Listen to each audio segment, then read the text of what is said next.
Hai adik-adik, bagaimana kabar kalian? Loso berharap kalian semua dalam kondisi yang baik dan sehat. Hari ini hari yang spesial loh. Ada yang tahu kenapa? Ya, hari ini kita memperingati Jumat Agung. Kita mengenang akan pengorbanan Tuhan Yesus di kayu salib untuk menebus dosa kita semua. Nah, sebelum memuji Tuhan, mari kita berdoa dulu.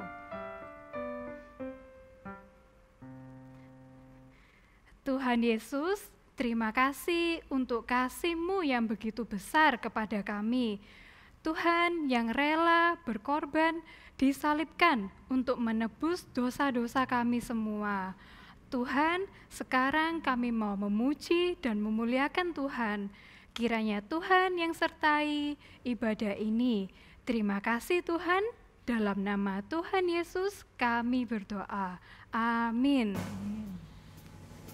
Sudah siap memuji nama Tuhan? Langsung aja kalian semua untuk bangkit berdiri, kita pujikan tanda paku. Tanda paku di kaki dan tangan, tanda cinta, tanda cinta, tanda tombak menusuk di lambung, tanda cintanya Tuhan.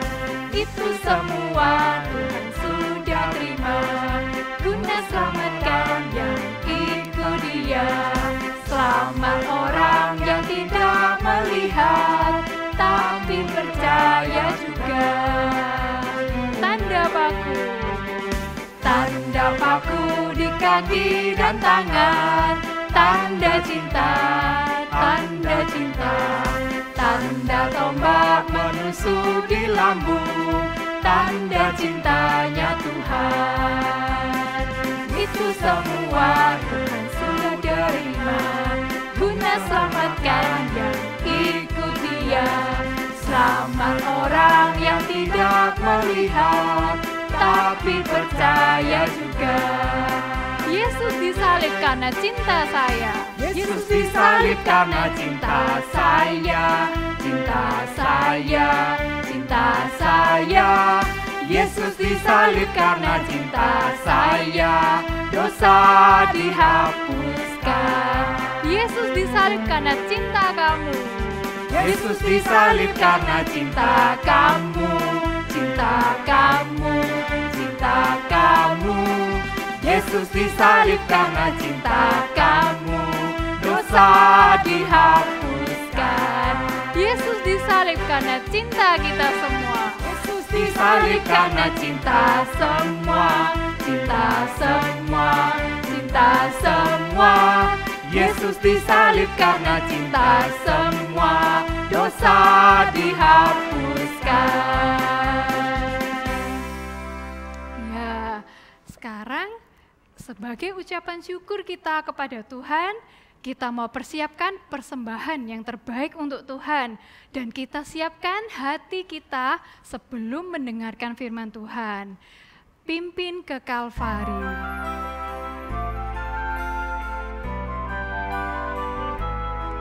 Anak-anak persiapkan persembahannya, dan anak-anak juga persiapkan hati sebelum mendengarkan firman Tuhan. Kotailah Raja hidup, mulia bagimu. Ingat mahkota durimu, pimpin ke Kalvari. Jangan lupa Getsemani, jangan lupa sengsaranya, jangan lupa cinta Tuhan, pimpin ke Kalvari. Mahkotailah Raja hidup. Mahkotailah Raja hidup, mulia bagimu. mahkota duri-Mu, pimpin ke Kalvari. Jangan lupa Getsemani,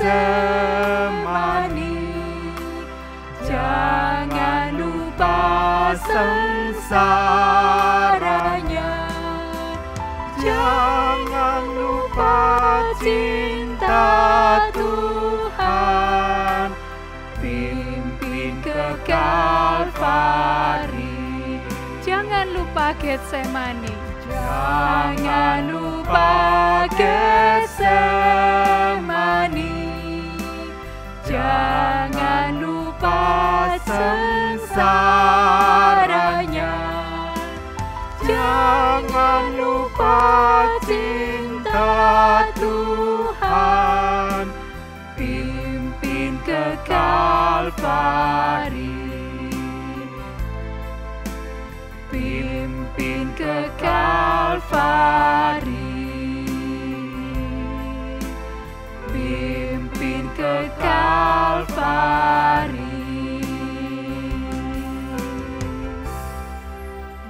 Mari kita siapkan hati untuk mendengarkan firman Tuhan.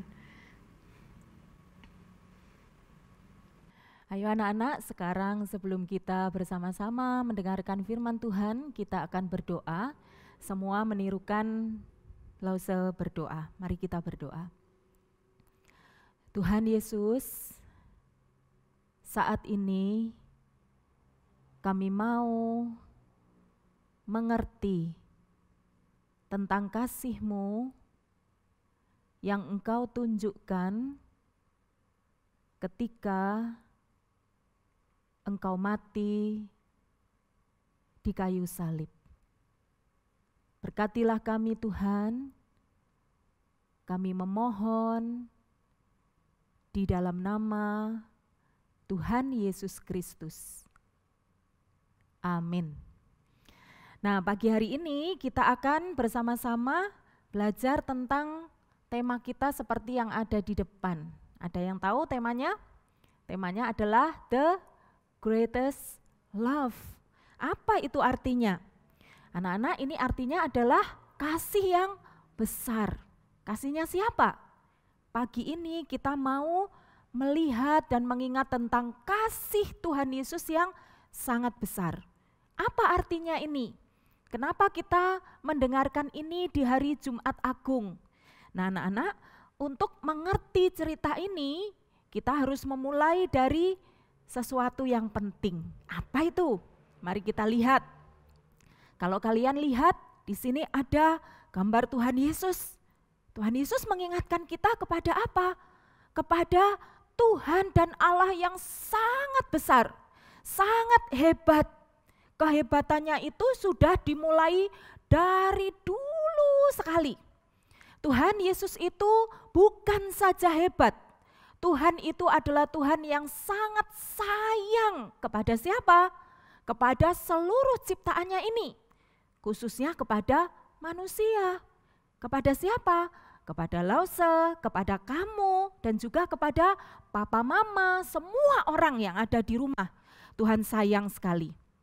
Nah, karena Tuhan itu sayang kepada manusia, maka di awal sekali, mula-mula zaman dulu sekali, Tuhan memulainya dengan apa?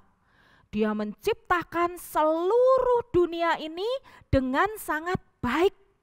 Seluruh ciptaan Tuhan itu baik, tidak ada yang tidak baik.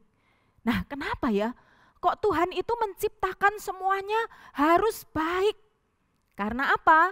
Karena Tuhan ingin kita ada di situ. Tuhan itu sayang sama kita. Tuhan tidak sembarangan memberikan sesuatu kepada kita. Wah, keren kan? Nah, karena Tuhan sudah menciptakan semuanya baik, lalu Tuhan mengizinkan manusia pertama. Ayo, siapa yang masih ingat siapa manusia pertama? Yang laki-laki bernama Adam, yang perempuan bernama Hawa.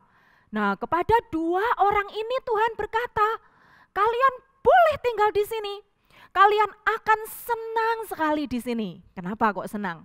Karena memang Tuhan menyediakan semuanya sangat baik itu tadi. Tapi bukan cuman itu adik-adik. Yang terpenting adalah apa? Tuhan dekat dengan mereka. Wah, kalau Tuhan sudah dekat dengan mereka, ini bukti bahwa Tuhan sayang sekali kepada mereka. Jadi Tuhan mengatakan, kalian boleh menikmati nih. Semua ciptaan Tuhan, apapun boleh dinikmati. Buah-buahannya boleh dimakan enggak? Boleh dong. Semua yang diciptakan Tuhan itu boleh dinikmati. Wah, mungkin mereka lalu bertanya, Tuhan yang ini boleh? Boleh. Yang ini boleh? Boleh. Yang ini boleh Tuhan? Boleh. Tapi tunggu, Tuhan bilang, ada satu loh yang enggak boleh dimakan. Ada berapa anak-anak? Iya betul, cuma satu. Satu yang tidak boleh. Kenapa ya?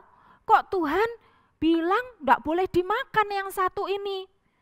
Tuhan itu bukan sedang menunjukkan bahwa dia pelit.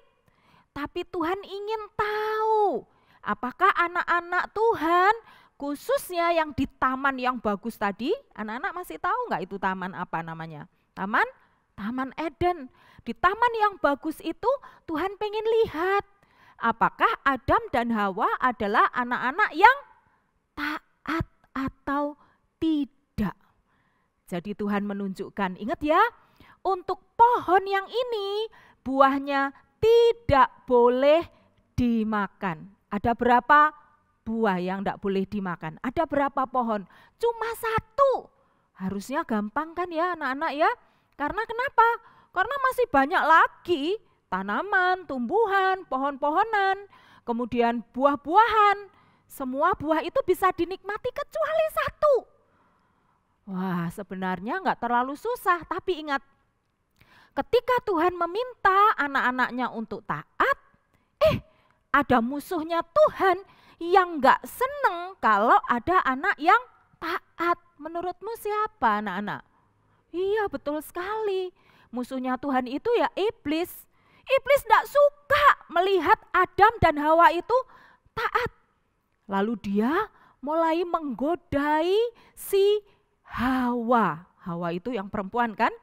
Lalu iblis itu mengambil atau berada di rupanya ular. Jadi meskipun itu adalah ular, tapi dia bisa ngomong karena iblis ada di situ. Lalu si iblis itu bilang, "Gak apa-apa, makan buah ini gak apa-apa." Tapi Hawa juga sempat bingung, gak apa-apa gak ya? Coba kalau anak-anak ada di sana, masih ingat gak Tuhan minta apa? Tuhan minta supaya jangan dimakan ini, hanya satu saja. Aduh, tapi anak-anak, rupanya Hawa tergoda oleh iblis. Jadi perhatikan anak-anak, iblis itu pintar sekali menggoda manusia supaya dia tidak taat. Kenapa? Karena kalau iblis sudah berhasil menggoda anak-anak untuk tidak taat, berarti anak-anak ini tidak lagi bisa dekat dengan Tuhan. Waduh, di dalam cerita ini anak-anak, sayang sekali Hawa kemudian lebih menuruti siapa? Iblis. Bukan cuma Hawa, tapi kita lihat di Alkitab ternyata Adam juga. Waduh, begitu mereka tidak taat, mereka makan buah itu, apa yang terjadi anak-anak? Yang terjadi mereka enggak boleh lagi tinggal di Taman Eden itu. Kenapa? Karena di Taman Eden itu ada Allah juga yang bersama-sama seharusnya dengan mereka. Tapi sekarang mereka tidak taat, Tuhan tidak mau mereka ada di situ. Loh, kan cuma tidak taat. Oh bukan cuma. Tidak taat itu sama dengan apa anak-anak? Sama dengan dosa. Tuhan itu benci terhadap dosa. Tuhan sebenarnya sayang kepada manusia, tapi manusianya sekarang ada dosanya. Jadi Tuhan membenci dosa yang ada di dalam diri manusia. Seperti dosa itu sudah menempel di dalam tubuhnya manusia. Jadi gimana sekarang? Sekarang mereka tidak bisa lagi tinggal di Taman Eden. Sedih nggak kira-kira anak-anak? Lalu saja yang membayangkan lagi cerita itu sedih sekali. Tapi perhatikan anak-anak, yang paling sedih sebenarnya bukan cuman manusia. Siapa yang sedih? Tuhan sedih. Kenapa kok sedih? Karena manusia diciptakan baik-baik, yang terbaik, disayangi oleh Tuhan. Tuhan sediakan semua yang dibutuhkan. Sekarang enggak taat. Tuhan sedih sekali anak-anak. Kenapa ya? Kok Tuhan begitu sedih melihat Adam dan Hawa itu tidak taat? Karena perhatikan baik-baik anak-anak. Ketika Adam dan Hawa itu tidak taat dan kemudian Tuhan menjadi sedih karena ada beberapa hal kalian harus tahu. Yang pertama coba lihat ini. Apa yang terjadi? Akibat ketidaktaatan Adam dan Hawa, semua manusia yang lahir setelah itu semuanya berdosa. Ini mengerikan sekali. Semuanya berdosa, tidak ada satupun yang tidak berdosa. Itu yang bikin Tuhan sedih. Tuhan tidak pernah menciptakan manusia dengan tidak penuh cinta. Tapi yang dicintai itu diciptakan enggak taat. Sekarang karena ketidaktaatan Adam dan Hawa, semua manusia yang lahir di dalam dunia ini baru lahir aja sudah disebut berdosa. Itu yang pertama, mengapa Tuhan menjadi sedih. Lalu yang kedua, kenapa kok Tuhan sedih? Karena setiap orang yang berdosa itu harus diapakan anak-anak? Harus dihukum. Itu firman Tuhan loh yang bicara. Firman Tuhan mengatakan semua orang yang berdosa harus dihukum. Berarti termasuk siapa? Termasuk Lause, termasuk kamu, termasuk semua orang yang ada di dalam keluargamu. Di dalam dunia ini semua harus dihukum. Mana ada orang yang mau dihukum? Kalian mau dihukum? Enggak mau. Di rumah aja kalau kamu nakal harus dihukum, papa mamamu mungkin menghukum dengan cara yang enggak terlalu berat. Tapi kamu enggak suka kan? Kamu menangis kan? Artinya apa? Hukuman itu tidak enak. Dan ini hukuman karena dosa itu hukuman yang paling mengerikan, paling menakutkan. Tuhan sedih loh anak-anak melihat itu. Lalu kalau manusia sudah berdosa dan harus dihukum, apalagi kira-kira yang membuat Tuhan itu sedih? Yang membuat Tuhan sedih adalah kita tidak bisa pulang ke surga. Semua orang ingin kelak kembali ke surga.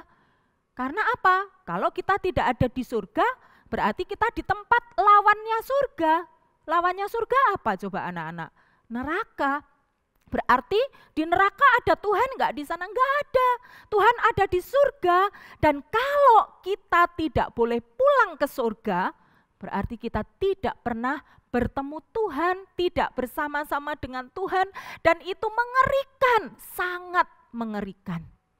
Itu anak-anak yang bikin Tuhan menjadi sedih. Nah kira-kira kalau misalnya nih, anak-anak yang menjadi Tuhan, kira-kira sudah lihat manusia bandel kayak gitu, tidak taat, dosanya sendiri yang dia perbuat sendiri, kira-kira menurutmu gimana? Kamu perlu enggak nolongin orang seperti itu? Lause membayangkan, kalau Lause yang jadi Tuhan, Lause akan bilang biarin aja, salahnya sendiri, bandel, enggak mau taat, harus dihukum. Tapi Alkitab itu tidak seperti itu menulisnya. Mengagetkan sekali di dalam Alkitab, Tuhan di dalam kesedihannya, Dia tetap menunjukkan kasih-Nya. Orang yang sudah berdosa seperti Lause, seperti kamu, Tuhan sayang. Tuhan mau menunjukkan itu. apa yang dia lakukan?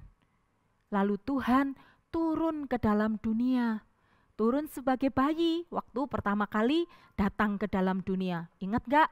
Kalian melihat itu atau merayakannya sebagai hari apa? Hari Natal. Hari Natal itu sebagai tanda bahwa Tuhan sayang sama kita. Tuhan tidak mau kita dihukum. Tuhan tidak mau kita tidak bersama-sama dengan Dia di surga. Jadi Tuhan datang ke dalam dunia, datangnya menjadi manusia.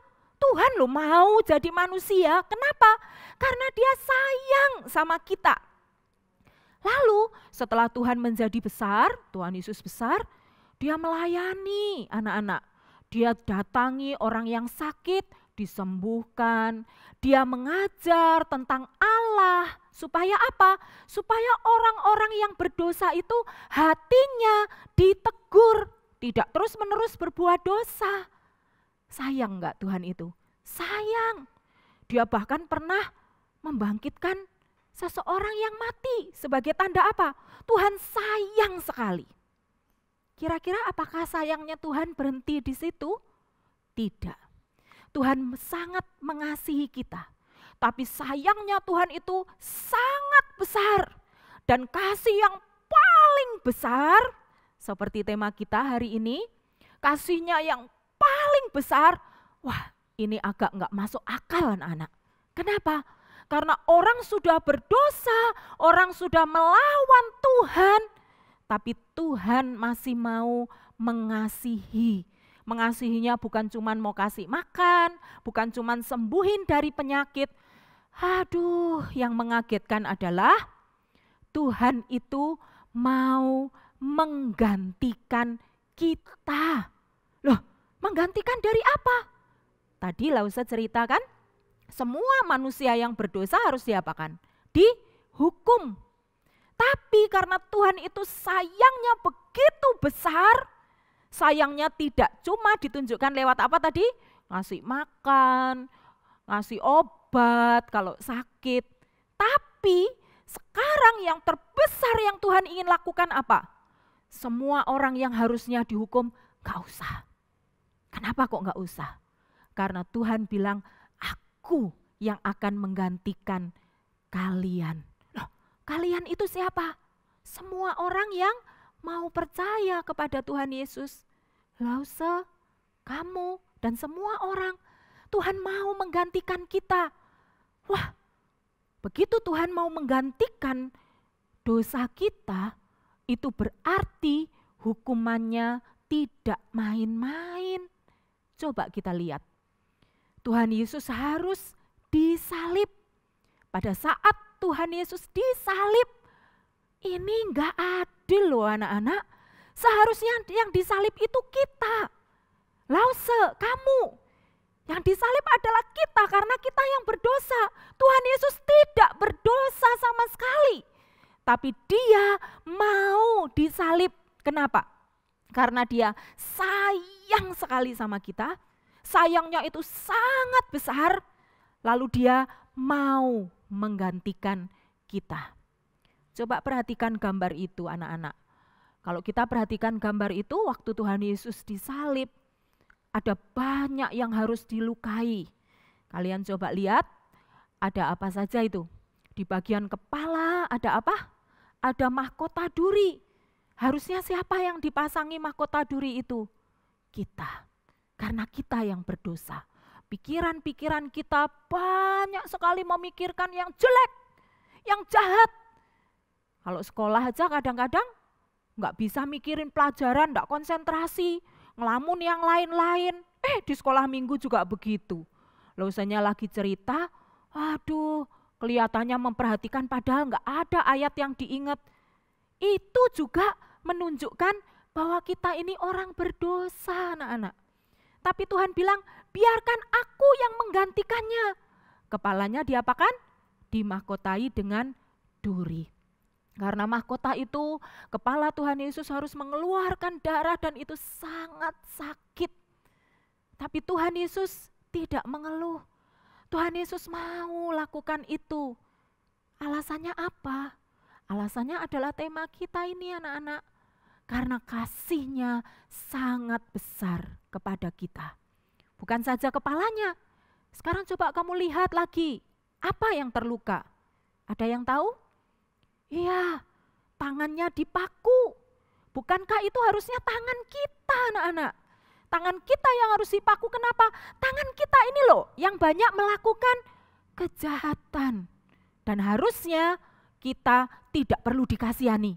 Biarkan kita yang harus dihukum. Tapi Tuhan bilang tidak. Tuhan sayang sekali kepada kita. Sayangnya sangat besar. Tuhan mau menggantikan tanganku, tanganmu. Dan Dia menggantikan tangannya itu harus dipaku. Apalagi kira-kira? Kakinya juga sama.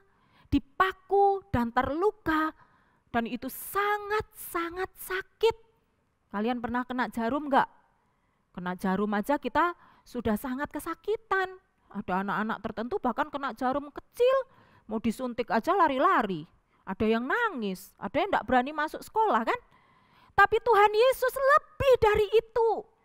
Ini sebagai bukti Tuhan mau mengambil semua dosa kita ditanggung oleh Tuhan. Kaki kita ini loh yang seringkali berbuat sesuatu yang enggak benar. Tapi Tuhan mau menggantikan kita. Kalau kita lihat lagi di gambar masih ada satu. Apa yang harus terluka? Lambungnya Tuhan. Lambungnya Tuhan terluka. Dan kemudian kita mengerti bahwa di dalam itu ada hati. Hati itu sebagai bentuk apa? Bentuk tempat menyimpan segala sesuatu. Kita kadang menyimpan rasa marah, rasa jengkel, iri, dendam di hati kita. Kita tidak suka mengampuni teman, kita suka memikirkan yang jelek, kemudian hati kita dongkol. Semuanya Tuhan ganti. Kenapa? Karena Tuhan sangat sayang kepada kita. Jadi anak-anak, kalau kita lihat gambar ini, maka kita tahu kenapa di sekeliling Tuhan Yesus itu ada tulisan dosa, dosa, dosa, dosa. Itu mengingatkan kita anak-anak. Tuhan mau menanggung dosa kita. Bukan cuma dosa satu orang, tapi dosa seluruh manusia yang sudah tidak taat dan sudah berbuat dosa itu. Ditanggung. Dan ini yang kemudian mengingatkan kita benar. Kasih-Nya Tuhan Yesus itu adalah kasih yang paling besar. Tidak pernah ada kasih yang sebesar itu. Tidak pernah ada. Jadi kalau misalnya kadang anak-anak merasa, aku kok enggak disayangi ya.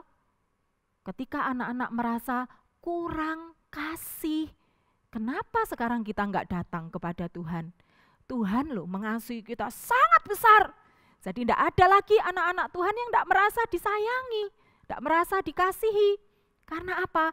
Tuhan sudah memberikan yang terbesar.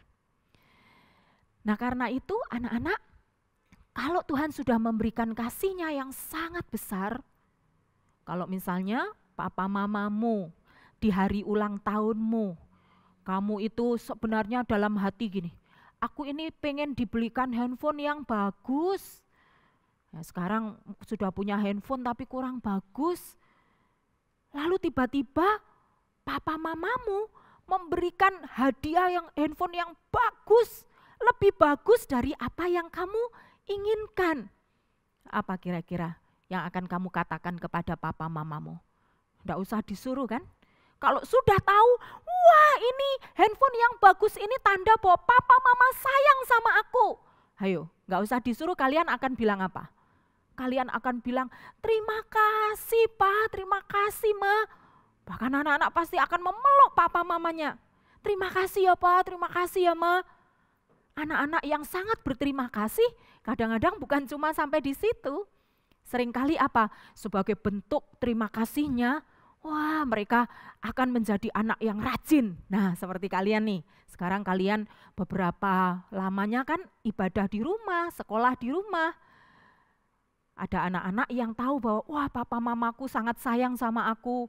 Mereka sudah menolong aku, mendampingi aku. Mestinya diisi dengan apa waktu di rumah? Tunjukkan dengan sikap yang taat kepada orang tua, baik kepada orang tua, mau membantu orang tua. Kalau tadi sudah dikasih handphone yang bagus, yang mahal, tahu kalau dicintai, wah seorang anak yang berterima kasih, bukan cuma bilang sye, bukan cuma memeluk papa mamanya, bisa jadi dia, aku mau menunjukkan sikap baikku lah. Tiba-tiba bisa bantu nyapu-nyapu, bisa loh seperti itu. Kenapa? Saking senengnya. Sekarang, Lause ingin mengajak kalian untuk memikirkan bahwa kasih Tuhan itu sangat besar. Tidak ada yang lebih besar dari itu. Sebesar apa? Sebesar pengorbanannya sehingga semula kita tidak boleh masuk ke surga. Kita tidak bisa pulang ke surga. Semula kita yang harus memikul sendiri dosa kita. Tuhan bilang semuanya lunas. Nanti kamu boleh tinggal bersama aku di surga. Kalau kita sudah menerima kasih sebesar ini, harusnya sikap kita seperti apa anak-anak? Seperti anak yang senang mendapatkan handphone tadi, pertama, ayo dengan sungguh-sungguh kita bilang, Tuhan terima kasih. Pada saat Jumat Agung, Engkau disiksa, Engkau dibawa ke Bukit Golgota, ibumu menangis, murid-murid ketakutan, tapi Tuhan tetap berani menuju ke Golgota dan disalib. Tentara-tentara mengejek, mereka menghina, ada yang meludahi. Tuhan terus menuju kepada Golgota. Itu karena kasih-Nya kepada kita. Jadi mari sungguh-sungguh bersyukur kepada Tuhan. Tuhan terima kasih. Terima kasih lewat apa? Lewat bibir kita dulu. Yang kedua, lewat apa? Lewat sikap kita. Jadi anak Tuhan yang jangan mengulangi Adam dan Hawa lagi. Mereka berdosa karena apa? Karena tidak taat. Mari jadi anak-anak yang taat. Ayo dicek. Selama kalian di rumah, ibadah di rumah, praktekkan ketaatan kalian. Ada aturan-aturan, harus menjaga kebersihan. Ada aturan-aturan mencuci tangan. Ada aturan-aturan makan yang bergizi. Makan sayur-sayuran. Ada aturan untuk apa? Belajar di rumah. Tidak ingin jalan-jalan, itu kesempatan. Supaya kita belajar taat kepada Tuhan. Dengan begitu kita menghargai, salah satu caranya menghargai the greatest love dengan cara apa? Belajar taat. Mari anak-anak kita berdoa. Tuhan Yesus, kami bersyukur. Kasih-Mu sangat besar kepada kami. Engkau menggantikan dosa kami. Seharusnya kami dihukum, seharusnya kami tidak bisa lagi pulang ke surga. Tapi Tuhan bersedih karena Tuhan sangat sayang kepada kami. Kami tidak mau menyia-nyiakan kasih-Mu Tuhan. Kami tidak mau mengulang lagi ketidaktaatan yang pernah dilakukan oleh Adam dan Hawa. Hari ini Tuhan, kami sungguh mau bersyukur kepadamu. Kami memohon ampun kalau selama ini kami tidak sungguh-sungguh mengerti bahwa kasih-Mu itu sangat besar kepada kami. Ampunilah kami ya Tuhan. Tuhan, sebagai bentuk ucapan syukur kami atas kasih-Mu yang sangat besar, kami mau melakukan hal-hal sederhana, hal-hal kecil dalam keseharian kami. Kami mau belajar taat kepada papa mama. Kami mau belajar taat membaca dan merenungkan firman Tuhan. Kami mau belajar taat ketika mendengarkan nasihat. Kami mau belajar taat ketika kami diminta untuk melakukan ini dan itu. Termasuk Tuhan, pada saat ini ketika kami sedang menghadapi wabah yang sangat berbahaya, yaitu virus corona ini, kami tetap mau menunjukkan sikap kami sebagai anak Tuhan.